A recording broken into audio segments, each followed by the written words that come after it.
Hey, everybody, welcome back to another episode on Restored to More. We are so excited about today's episode. Today, we are interviewing Crystal Renaud, and I'm going to let Charity do the intro. Okay. Crystal Renaud is a pastoral counselor, certified coach, author, and speaker with over a decade of experience working with women, couples, and teen girls. She holds a Master of Arts in Pastoral Counseling, life coaching from Liberty University, and numerous certifications in counseling and coaching specialties. Crystal owns and operates Living on Purpose Coaching and Pastoral Counseling and is the founding director of SheRecovery.com, formerly Dirty Girls Ministry, an online ministry helping women overcome porn and sexual addiction. Her work has been featured in the New York Times, ABC News, CNN, Christianity Today, The 700 Club, and more. Her books include Dirty Girls Come Clean, 90 Days to Wholeness, and Dating Done Right. Crystal resides in Kansas City area with her husband, Tim. Welcome, Crystal. Thanks for having me. Glad to be here. Wow. What haven't you done? Yeah. And where haven't you been? I'm exhausted, like every way. It's exhausting to hear you say that, and having experienced it, yes, I'm exhausted. I bet. I would imagine that every time we say that, you go right back to that interview or that feature or that conversation you had. And there's a lot you've done. We're really grateful for that. So we're really pumped to have you on the show. As Charity was saying off air before, we know that this area of sexual brokenness isn't only with men, and we talk a lot about it being with men who are due to porn, who have have issues with it, have strongholds in life with it, which I do. But we have had people ask us, "Hey, what about the women out there?" And we know this is a growing issue and a growing thing that we need to be talking about and really normalizing it, reducing the shame and things like that. So if you wouldn't mind, Crystal, we know that we've done some research, we know your background, but could you just share with us your personal story, and we'll just kind of talk here and there, and we might jump in, but we just want to, yeah, just have you share, please. Yeah, absolutely. Open book as far as my story goes. You can just Google me, and there it is. Totally. But it all started really at the very tender age of 10. I was 10 years old, 26 years ago now, which is crazy. 10 years, I was at 10 years old. I went to my brother's bathroom after school, just normal after school things you have to do in the bathroom, and stumbled upon a pornographic magazine. So I'm aging myself because my first exposure to porn was a magazine, but it was such an intriguing experience. I saw this thing sitting there on the counter that he had neglectfully left out. I'd never seen it there before, but decided I'm going to look at this because this is intriguing. I'm really curious about this. And so I just opened the pages and was flooded with imagery that no 10-year-old, really that no person, regardless of age or gender, should ever really be subjected to. It was hardcore pornography. It wasn't just your mainstream, just centerfold type pornography, but this was sexual acts happening on the page. So that was my first introduction to sex, first introduction to sexuality, really, at that point. I don't recall having the birds and the bees conversation with my mom prior to then. And so that was my sex ed. That was my sexual education at 10 years old. It just bombarded me. And that was something that I knew I shouldn't be looking at. I knew was not for me. I knew was wrong. And I had immense shame, but also just pleasure and intrigue, and just wanted to continue to feast on it. And I did that for, I can't really remember like exact time frames anymore about how long did I venture into the bathroom and find these magazines. But it was for a long time. And it was until one day it wasn't there anymore that I couldn't find it, that I realized I like this, I need this, where can I find more? And it was really kind of the first indication that there was a compulsion issue happening, that I was finding myself hooked on this. And the fact that I couldn't find it again meant I had to find something to fill the void. And so at that time, we have dial-up internet, we have, regular cable and different things like that. But my mom and dad had done a lot to safeguard my brothers, thinking that they were doing that for them to prevent pornography from coming into the home. They didn't know what had already come through the cracks with the magazine. But they had filtered dial-up internet. We had, you know, a code on the cable, different things like that, that my brothers had cracked a long time ago on their own. And part of that cable that was blocked off was also MTV. And so I just basically convinced my brothers, hey, I need my MTV. And they let me have the code. And so once I had the code, I could watch whatever I could find on cable at that point. And then as well as raiding my dad's movie cabinets, where while it wasn't pornography, there was certainly movies that were R-rated that had sex scenes and nudity. And so I would just feast on this and just scour through looking for something to provide that same high, that same satisfaction that that magazine had offered me. And really nothing compared to actual pornography. And so once I was able to navigate through online filtering when I was in my mid-teens, I engaged in pornography online daily. After school, I would stay after school sometimes, do it on the computer in the library, whatever I could. Soon I realized that looking could become physical. And so I began the compulsive masturbation aspect of it. And then, of course, chat rooms and sexting and phone sex lines and a lot of other things that I was getting into that were reckless and not so safe. We know that online conversation with people, you don't know who you're talking to, especially as a teenager. And so I'm doing all kinds of things that were reckless. This behavior continued for, you know, I'm probably 16 at this point, and I'm heading to church camp for the first time. And growing up, we went to church some. My mom had clinical depression, so we kind of fell away from church for a while. But when I was 15, we went back to church with my mom, and she thought it'd be a great idea for you to go to camp. So at 16, I went to youth camp. And I was terrified because I knew that if I went to camp, I wouldn't be able to access porn. We didn't have smartphones in 2001. And so it was just, I was terrified, but I couldn't really explain why I can't go, you know? So I just decided, well, I'm just going to go and avoid the conversation and just, I'll be fine. But at the church camp, and at this point, I don't really believe I was a true believer. I think I knew who Jesus was. I knew what God was. I knew what was right and wrong, but there was no relationship. And it was at camp that I heard for the first time a gospel message that got in. And it was, I had a difficult relationship with my dad. He traveled a lot, grew up with him pretty emotionally absent. And I heard from this camp pastor that you have a father in heaven who loves you and who loves you unconditionally. And the love I had for my dad felt conditional. And so the fact that I was being told that I had a alternative father, a different father who loved me unconditionally, that was the aspect of the gospel that I really clinged to and really I just wanted to sign up for. Somehow becoming saved and accepting the Lord in my life didn't stop my porn addiction. I think a lot of people think that, oh, you become a Christian, you shouldn't struggle anymore. That's just not the case. Totally.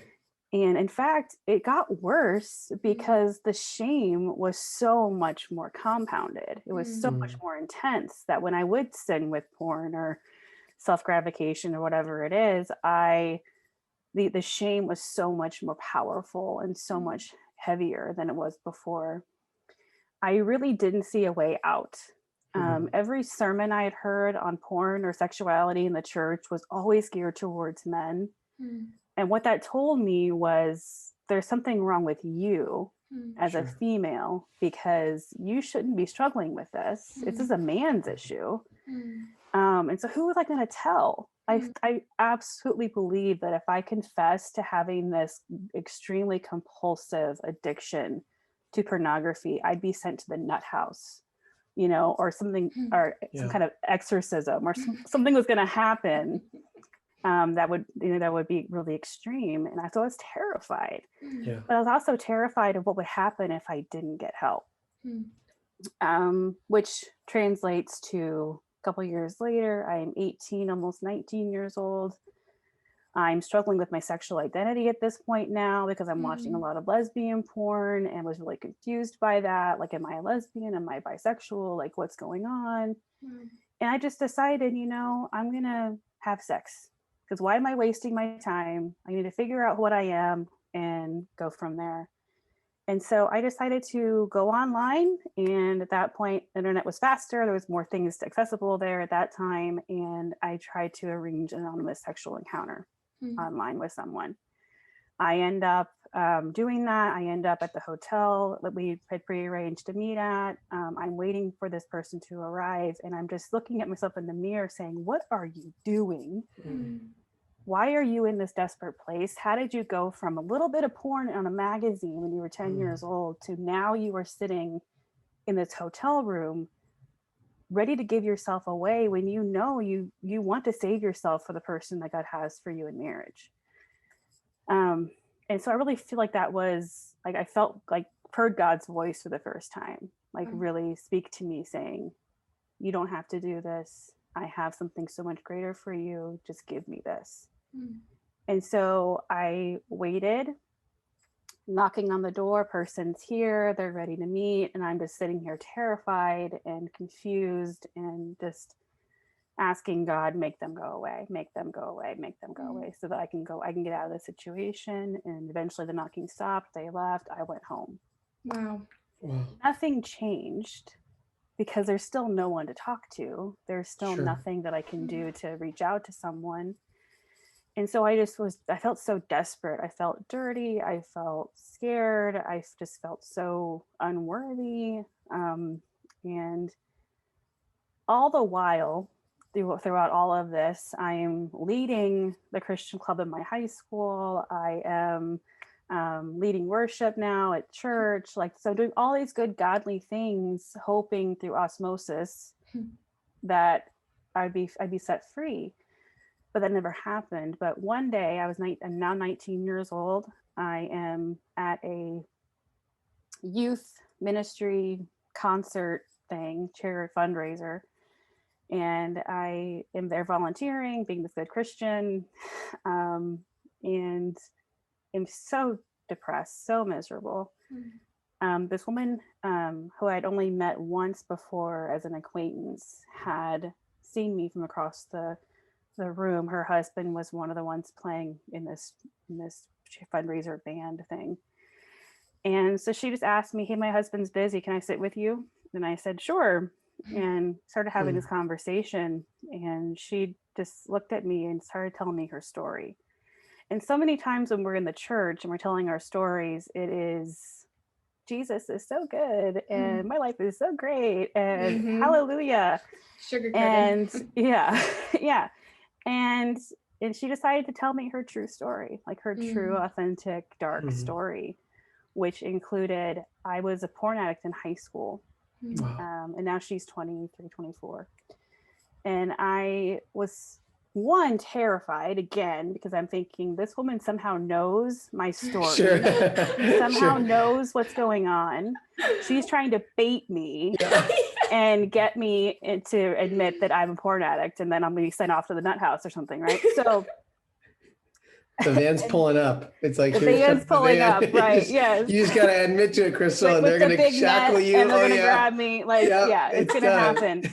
It's done. So I had a decision to make in that moment. I could either run away and be like, this lady is crazy, and leave, or I could admit that, the two most powerful words in the English language, me too, and see what will happen if I admit that this is something that I also struggled with. And so I decided to say me too. And I do believe it was a divine encounter. I believe that God set that appointment for me to finally have my out. And thankfully, through counseling, through true surrender of my heart and my mind to God, I've been able to find healing. And I absolutely believe that recovery is possible. I believe that full healing, restoration is possible. I don't believe once an addict, always an addict. I believe in the total restoration, and that is my story. I'm now 36. I haven't watched porn in, I don't know, 15 years. And it's what I do now to help women know that they are able to be free as well, and to share my story first so that they can share theirs. Wow. What a powerful, powerful story.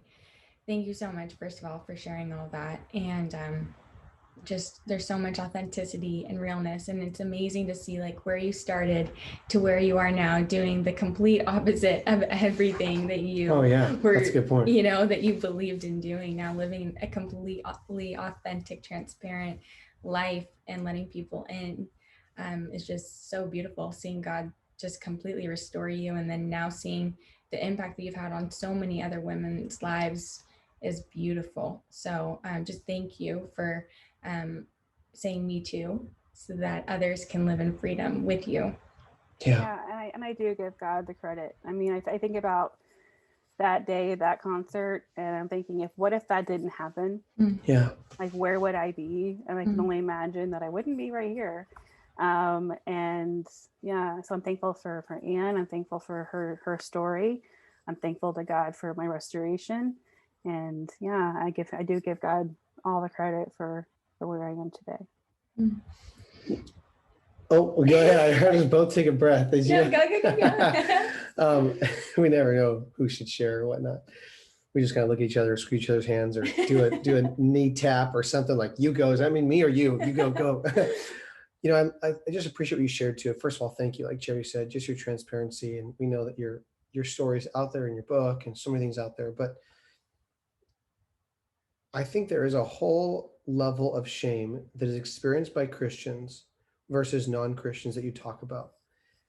And we know for a fact that I don't know the exact numbers. You probably know it better than us, but what are the stats right now about women in the church that struggle with pornography? Do you have a stat that you know of? Or I mean, there's some stats out there. One of them came from Covenant Eyes. Them doing a survey with Barna Group, and it was like 1 in 5 Christian women struggle with pornography in some form or fashion. Really, Pornhub is the best statistician, really, for women specifically, and not just Christian women, but women specifically. They say that 32% of their web traffic are female. Wow. And we can only imagine that that's rising. So So and what you talked about is how there are women that are sitting in the pews or sitting in the church chairs, and they are just feeling like, I can't come forward with this. And unfortunately, they might be right to some degree, because pastors have actually been, unfortunately, not even that great at helping men. And there's shame around that. For me, in my story, is I faced a lot of shame from other men. How much more a female coming up to most pastors who are mostly men and then saying this, and I mean, there's a lot of things wrong with that.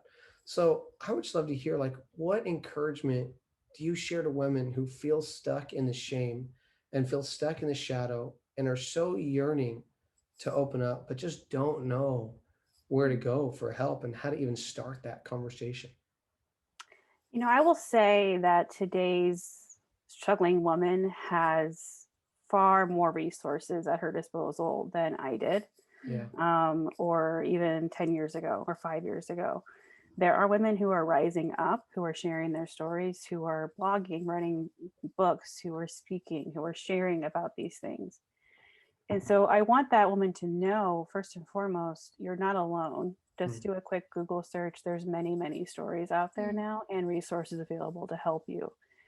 And I'd also say this to pastors, because I think sometimes pastors get this notion that I'm a man, I can't address female pornography addiction. It's not appropriate. And truthfully, I think that the worst thing a pastor can do is stay silent. You can't say the wrong thing, because saying nothing is worse than saying something. And so really, I want the woman who struggles, to know, you've heard my story now. Hopefully you listened to the first 10 minutes of this podcast and you've heard my story now. And so you'll know that at least there's one other woman in the world who has had this battle, who has struggled, and who has found freedom. And so let that be of encouragement to you, that the journey of recovery is difficult, yes, but it's worth it to get to the other side of it. Couldn't agree more. So good. Yeah, I would love to know, when you finally had that encounter with Anne, were there resources? Like, what did you do after that point? Is that kind of, where did you search for guidance and to get through it? And is that why you started Dirty Girls Ministries? At that time, at 19, there was precious few resources, even just widespread for pornography addiction to begin with. We're talking 16, 17 years ago. But at that time there was Triple X Church, and still is Triple X Church available, and they had their X3 Watch software. It was the first software I'd ever heard about. And so at that time on my home computer, we had agreed that I would put that on my computer so I have accountability. And then for me, the most important part of my journey was not, I mean, accountability is very important and sobriety is very important. But what was most important for me on my journey was figuring out what caused this, Yeah.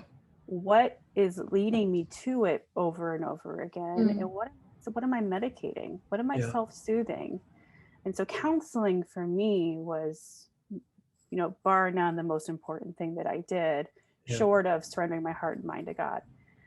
And so going to counseling, figuring out my daddy wounds and figuring out things I needed to work on to heal, that really is what sets you free. Totally. Accountability is needed. It's great. It's wonderful. Sobriety is wonderful. But if you're just sober and not healed, you're a drug drunk. So it was really important that I went to counseling, which is why I became a counselor as well. But when I did not start my ministry until I was almost 24, 25. I had every intention to never talk about my story ever again. Don't we all? We all? That's like always like, just get this out of my life. Get back to the good life. Thanks, Jesus. Let's move on. That was really my mentality about it. Yeah. But I was on staff at a church actually at the time, 2007, and it had come out that our pastor at the time had been having a prolonged affair with one of our other staff members. Wow. That was a earth-shattering moment for me. One, because this pastor was like a spiritual father for me. And then the woman he had the affair with was my mentor. So it was very just like, it shook my foundation, which was a good thing in some respects, because I had to relay the foundation. My faith and my trust is not in men, but in God. But what it also showed me was that the people that you least suspect struggle with sexual brokenness. And my story started to come, out and through me a little bit at that point. God was saying, you have a story to tell. You've been through something. And I did a good work in you. Why are you keeping it silent? And so I got really convicted through that whole experience too. And so my ministry started with just me and 3 women at a group in a classroom at my church. And that's how it began. And over the course of the last almost 14 years now, it's obviously grown and become something else. Founded DGM in 2009 and had run that as a nonprofit for 10 years. Decided nonprofit was not my thing anymore. I spent too much time fundraising and not enough time helping women, and decided to dissolve that at the end of 2019. I rebranded to SheRecovery. And so that is the ministry, the addiction ministry aspect of what I do at Living on Purpose, which is now that I have a master's degree in counseling, is my counseling practice, and SheRecovery is basically kind of housed underneath that. But it continues to be the main thing I do. My clientele, as far as counseling and coaching, 97% of them are female addicts. Wow. And so it's definitely not something that I'm ever going to sweep under the rug. It is what I know. It's what I do. It's what I do best. And not to brag too deeply, but there's very, very, very few women who do what I do. Yeah. And by few, I mean like 3. Yeah. Yeah. No, brag, because that's why you're here on our podcast. And again, I think, and like you said, it's not about bragging. It's about saying God pulled you through something. Yeah. And in that process of healing, he equipped you Yeah. to help other women. Yeah. And it isn't about, he called me back to school. totally. I had no student loan debt. I was happy. I failed out of college at 19, Wow. 1.7 GPA.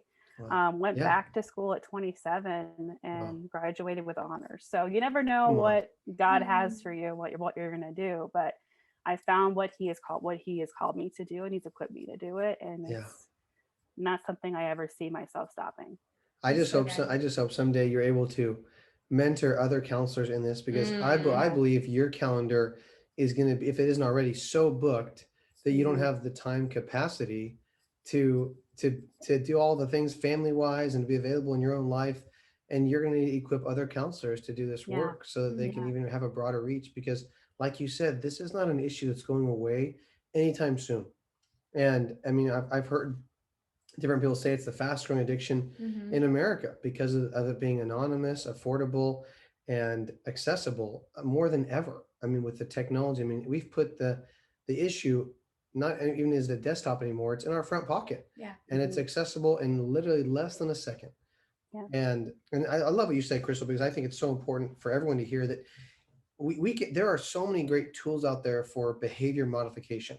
And I believe there is a place for those tools. I believe there is a place for accountability software. There's a place for accountability groups. There's a place for us to even just talk about our struggle, what we're doing, and maybe even the types of pornography that we're drawn to, so that we can really understand that and maybe dig into that. I totally am a believer in that. And I believe that if we don't discover the core roots of what was the fertilization to this addiction in the first place, it might always be there. We have to discover what were the core beliefs that we felt we needed to medicate instead of healthily process with safe people. And I just commend you for talking about that, because we believe that's a big deal. Would you mind maybe even sharing your own, if you're open to that? And if not, no worries. But I don't know. I'd love to hear yours. If you'd be open to sharing yours, or if you're not, no big deal. You can share what you've seen come about that as other women share theirs and discover theirs as well.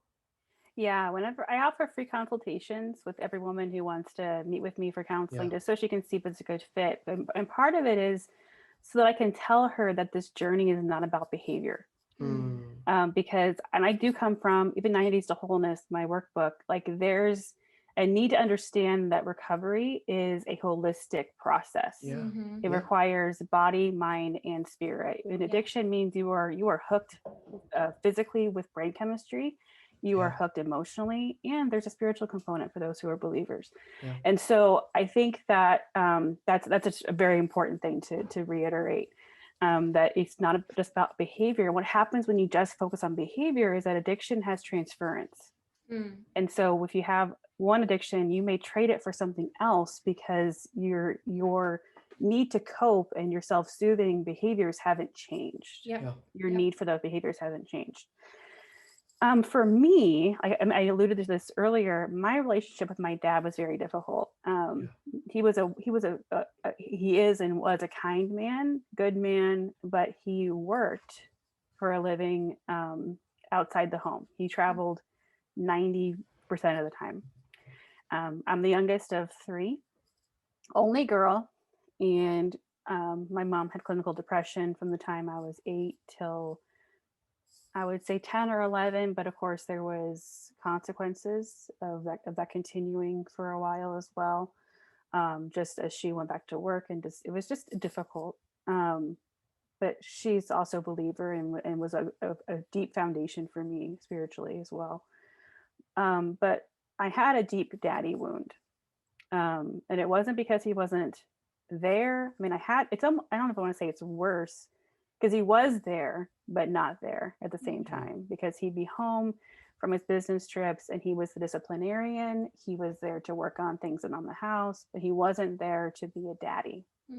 And every little girl needs a daddy to provide that safe nurture, affection, attention that she needs from men. And that starts with the daddy. I didn't have that. And so when I stumbled upon pornography, through some, of course, the enemy twists everything, but it was a counterfeit of intimacy, a counterfeit of affection, a counterfeit of what I was actually desiring and hungry for, the emotional pain and neglect that I was experiencing, the abandonment feelings that I had had emotionally. And so, once I was hooked on pornography, that did become a place, a source for me to go when I was triggered emotionally. I didn't know what to do with my emotions, didn't know what to do with my feelings, didn't know what to do with the pain that I was experiencing. Pornography, masturbation, all the sexual acting out. It was it was a, it was a band-aid, I guess, for my actual wounds. And if you just band-aid a wound, it can't heal. Yep. And so for me, that was most important going forward. Was in counseling, I had to heal those daddy wounds, those father wounds, those abandonment wounds. And we all have core identity wounds that we struggle with. It can be abandonment, rejection, hopelessness, all kinds of things. And for me, it was abandonment. And so I had to heal those things and move forward. A lot of women that I work with, and I'm thankful this was not my experience, but a vast majority of the ladies I work with have a sexual abuse component in their background. Either they were sexually abused as children, or they were assaulted in high school or college. And that had been the catalyst to their acting out behaviors. Wow. And I'm not going to say that's all women that have that problem, but a lot of them that I work with do have that wound. And a vast majority also have a daddy wound. Just that lack of affection, attention, affirmation that they needed from their fathers, and sometimes from mothers as well. Why do you think that is? Why do you think that, because I've heard this from men and women, that a sexual brokenness as far as being molested or having, some kind of a broken sexual experience with a relative or something like that, that does trigger, or not trigger, it can lead up to an addiction to pornography or a sexual addiction. Why do you think that is? I think that what happens with sexual abuse, specifically as children, what happens with that is it awakens sexuality in a way that's obviously not meant to be awakened. But there's also a lot of children who have been sexually abused will begin to touch themselves, try to get familiar with their bodies after that has happened. Additionally, a lot of those who struggle with abuse, who have had sexual abuse, will use pornography as a way of understanding what happened to them. It's kind of the sexual education component. Again, they're looking up things online, trying to figure out what happened to them. They find pornography and then they're hooked. A lot of abusers also groom with pornography. And so there's kind of the imprinting that happens with that pornography as a child that transfers to adolescence and adulthood as well. Wow. Yeah, I can attest to that. It's part of my story. Thank God. I feel like God graced me with that at the age that I could have experienced it. At age 7, I was sexually molested by my mom's boyfriend, and he had asked me, this was the first time I'd ever heard of anything like this before, but he had asked me before, it got started, was, hey, I have my computer. Is there anything you want to look up? Any inappropriate things that your mommy and daddy wouldn't let you see? And I'm like, in my head, I'm thinking like, what? No, I'm good. And kept probing it over and over again. I kept you probably saying know no. What that meant. Like you no, know and he even or... pulled up Google and was ready to go. But thank God, I don't even know how. I mean, just maybe I could close the computer. I don't even know. Yeah. But it's interesting to hear you say that, because it just brought that up in my head. Like, oh wow, that's why he did that. Like the grooming you're talking about. Yeah, he was grooming. Yeah.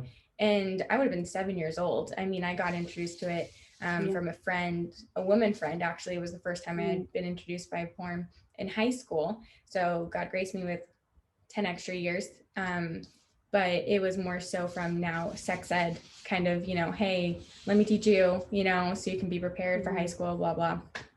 And so totally understand and agree with what you are saying. And it's really sad. Really, really sad. It is. I'm sorry that was your experience. shouldn't have happened. Yeah. Yeah, totally. Agreed.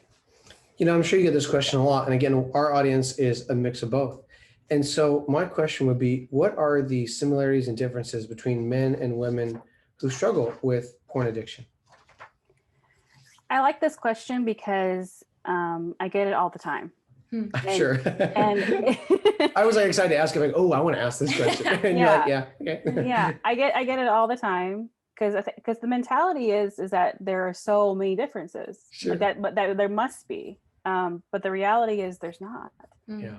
Men and women are both wired sexually. We are created as sexual beings. God created us that way. It's good, especially in marriage, as it's meant to be. And so I get the notion that women must struggle differently than men doesn't quite line up.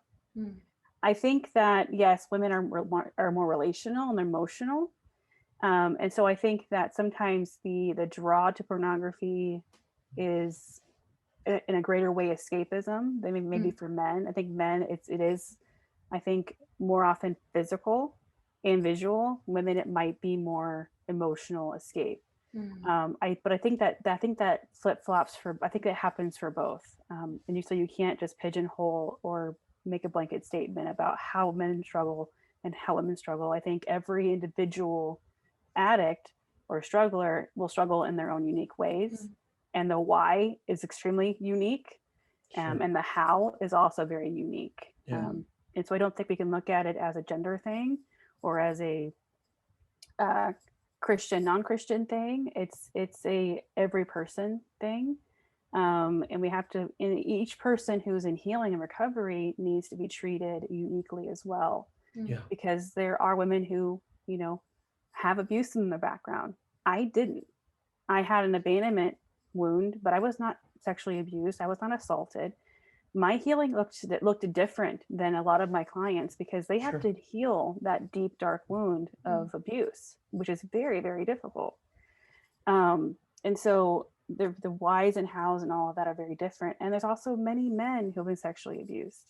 And that adds a whole other shame component that they never talk about that. And so their healing journey is different too. So there really aren't that many differences. I think there's many more similarities. I love your answer on that. I was gonna say, I love because that's important for everyone to hear. Leaders, couples, men, because again, I agree. I don't know if it's like a Western mindset of Western Christianity or our interpretation of the Bible, but we read verses like women submit, to your husbands and it's like give them your bodies. So obviously we're just these sexual beings that are constantly horny and we're just always thinking about sex. And there's statistics that men think about sex, this many times a day, but we don't talk about the idea that it's not like that women get aroused, women get stimulated. Because I mean, that's go ahead, yeah. That is all very normal and healthy. Yeah. It's a healthy sexuality. I just don't think we're being educated on healthy women's sexuality. It's more so like men. And maybe that's why there's more shame around the women's side because I'm just like, man, I want to be able to normalize it, especially if there's so many more similarities like you're talking about so that they can feel like they can come clean and tell somebody. But if we don't normalize the struggle, then they're going to continue to stay in shame and think that there's something wrong with them. Which is so sad. And I was gonna say, it's not like the neurochemicals that we experience are only for guys. It's not like the guys have this amazing sexual experience and the girls like, okay, are we done yet? Like, no, God created that to be experienced by both people.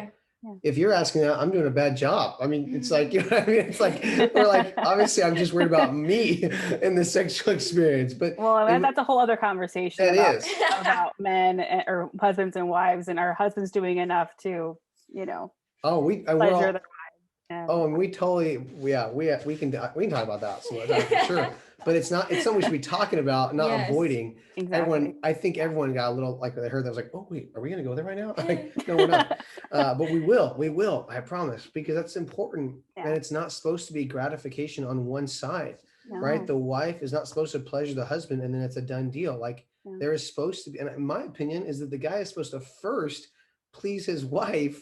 and then be a receiver. But sex is about giving, not about receiving. It's not Yeah. transactional Yeah. at all. It's Yeah. supposed to be, we call it was the pinnacle of intimacy. Mhm. I understand there is sexual intimacy, but we believe it's the pinnacle of every other type of intimacy. Mhm. And so I just love you sharing this kind of stuff. It's getting me all fired up over here, because I hope people are really listening to this and they're really learning that when you shared your story, Crystal, I was sitting there going, oh my gosh, yep, check, check. Because when you share your story, I'm like, that's so many similarities to my story. And I haven't actually ever talked to a girl ever that showed pornography before. And I'm like, I didn't know You what to probably expect. have, but they haven't admitted it. Oh, but Yeah, something I was thinking about as you were talking about that too is will we ever say that women can't be alcoholics or can't be drug Right? addicts or etc.? It's No, the same pleasure center of the brain that's it. that's firing off. It's the same coping skill, the same coping Yeah. needs. It's the same Yeah. self-soothing needs that other addictions are, are related to. And so why not porn? Why not sex? Why not these other behaviors? And what's interesting too, to add a component to this, is that there's books out there that women read. Like, I think it's called a 50 Shades of Grey. 50 Shades of Grey. 50 Shades of Grey. And from what I've heard, I haven't read it, but that is like very sexual pornographic sexual stuff. stuff. Mm-hmm. And so but I think that there's like this justification around a woman reading that, and that's like not bad and not porn, when I think it's just, if you caught me watching that movie, you'd be like, whoa, what are you watching right now? Right. But a girl can read the book or watch the movie and watches it. Yeah. And so it's weird. Yeah. There was back when those books were really popular and out, and then movies came out as well, there was women's groups going to go see it at the movie theater. Isn't that book crazy? Clubs. Yeah. And you're thinking, how is this not porn? Yes. How are you okay with this? If your husband was watching or reading something of the same nature, you would be so furious and hurt and feeling betrayed, and yet it's okay for you to engage in this stuff because it's erotica and not porn, when they're the same thing. Yes. Totally agree. And I think it just goes back to, again, the healthy sexuality. Well, like, oh, well, if a guy would be looking at that, he's doing it for different reasons, where we're just watching and it's like, oh, love, and it's like, no. Yeah, I think they did. They kind of coined it as like a romantic movie. Yeah, like just a romance. Came out on Valentine's Day. Oh my gosh. Isn't that wild? Yeah. That blows my mind. Wow. Well, okay, tell us about SheRecovery. Tell us, we want our listeners to know the purpose of it, what you're offering right now. How can people hear about it? Ready, set, go. Yeah, SheRecovery.com is the best way to access all the resources that we have to offer there. SheRecovery has an online community where women can engage and meet each other and have support and encouragement, so they're not alone in this journey. But we also have groups that meet throughout the week, virtual groups. We have 4 of them currently as of January 2021. Awesome. 4 groups meet throughout the week. They're virtual groups meeting over Zoom. You can attend one group a week. You can attend all 4 of them. You can come once a month. It's really kind of an in and out, kind of think of it as a 12-step group kind of thing, where you're just kind of going as you need, and having that accountability and support. They're led by trained counselors. I myself lead one, and then my team of facilitators do the others. And that's kind of the main bread and butter of SheRecovery. Obviously, we have counseling counseling opportunities and coaching through Living on Purpose, and then of course my books and resources as well. I love that. Awesome. Well, thank you so much for being on the podcast today. I feel like we totally went off script. I feel like we have a million more questions. I feel like we need to have you back on. I know that this episode, we're going to get a lot of feedback from, and probably a lot more questions. So I just want to say thank you so much, Crystal. Yeah. So make sure you go check out the website, SheRecovery.com, learn all about what Crystal and her team are making, because there is some amazing resources that are being created. You don't have to stay in the shadows. You don't have to hide anymore. There is restoration that's possible. And again, Crystal, thank you so much for the value added and for being on the Restore to More podcast. It was a pleasure having you. Thanks for having me. Good time.